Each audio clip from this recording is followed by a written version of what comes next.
digamos, un convenio como el que se desarrolla en Ecuador, en Panamá, etcétera, para generar mecanismos de dolarización. De hecho, nosotros en Venezuela ni siquiera podemos enviar los dólares, billetes de dólares deteriorados para cambiarlos, para poder tener un circulante más fresco, más adecuado, o para poder tener incluso moneda para dar vuelto en Venezuela. No existe esa posibilidad de convenio. O sea que Venezuela no interactúa en ese sistema no financiero. puede. Claro.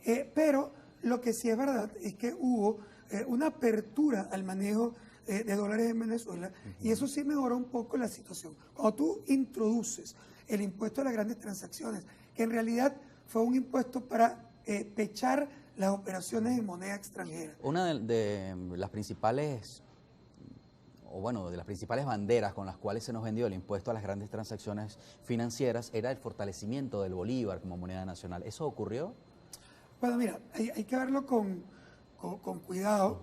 Es decir, número uno, yo creo que es claro que el Banco Central de Venezuela tiene un objetivo de fortalecimiento del bolívar y de la moneda, y yo no lo critico. Sí, es lo que esperaría el país. Es un además, objetivo, claro, digamos, fundamental. Y él estaba buscando mecanismos para evitar que esa dolarización que se había permitido se convirtiera en un proceso imparable que destruyera la capacidad de acción del bolívar. La verdad es que el bolívar es una moneda muy debilitada, es una moneda que no cumple las funciones típicas de una moneda, que en aquel momento y en este, ¿cuáles son? Son el uso o intercambio, es decir, la posibilidad de pagar cómodamente con esa moneda, la posibilidad de reservar valor, es decir, que sirva como un instrumento de ahorro y un mecanismo de cuenta, que la gente pueda mentalmente identificar el precio de las cosas, básicamente en la moneda local.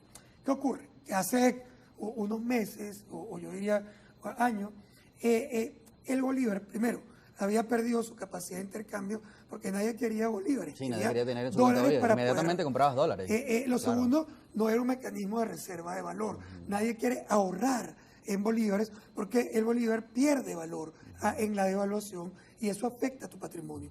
Y tercero, la mayoría de la gente ya no identifica el valor de las cosas en bolívares, lo identifica en dólares. Sí. De hecho, cuando tú ves... Aunque al momento de pagarlo lo lleves a bolívares. Claro, pero eso es otra cosa. Pero la referencia es tú dólares. ves la referencia en bolívares y lo que la gente normalmente hace es cambiar ¿Cuántos eso dólares son para esos bolívares? entender cuántos dólares es, y básicamente, bueno, el Banco Central lo que estaba tratando era de rescatar esas funciones del bolívar, rescatar el uso, rescatar la comodidad, rescatar otra vez el valor de ese bolívar. Pero el impuesto a las grandes transacciones, aun cuando ese básicamente era su objetivo, logra sí aumentar el uso de los bolívares en Venezuela. Eso sí es verdad. Usabilidad, ¿no?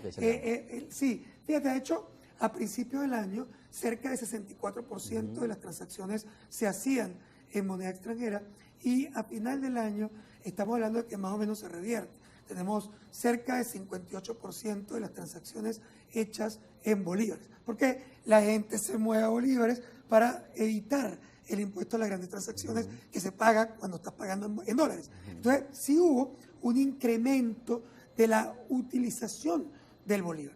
Pero la verdad es que en el fondo lo que estaba ocurriendo es que la gente tenía realmente su dinero en dólares, lo cambiaba a bolívares, pagaba en bolívares en el sistema, y cuando el sistema, el comercio, una farmacia, el supermercado, recibía los bolívares, automáticamente pagaba algo en bolívares, lo que pudiera pagar rápidamente, y todo el resto lo volvía a convertir a dólares para a que no través se de su devalúe banca, su ahorro. para no perder preservarlo. el patrimonio.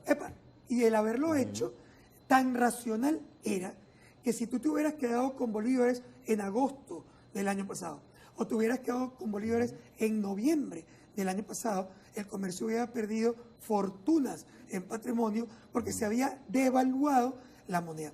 Y lo que no cambia, a pesar de todo este intento, lo que no cambia es que los precios en esa economía están referidos a moneda extranjera. Es decir, no, si tú pierdes valor en el bolívar, cuando te devuelvas vas a tener que utilizar muchos más bolívares para pagar la misma mercancía, con lo cual obviamente habías perdido patrimonial. Da la sensación que los venezolanos nos hemos vuelto muy buenos administradores y hasta expertos en economía, porque tenemos que hacer esas transacciones obligados por las circunstancias para poder preservar el valor de nuestros ahorros. Vamos a hablar de una palabra muy interesante que ha sonado mucho por estos días: indexación. ¿A qué se refiere? Y cómo interactúa hoy con los anuncios salariales. ¿Cuál es el impacto que esto va a tener en la economía venezolana? Claro que es la economía, pero yo diría más directamente en el bolsillo del venezolano, de los trabajadores que requerían y exigían mejores condiciones salariales. Al regreso de la pausa responde Luis Vicente León, presidente de Data Analysis, en vivo esta mañana por su canal de Noticias Globovisión. Ya venimos.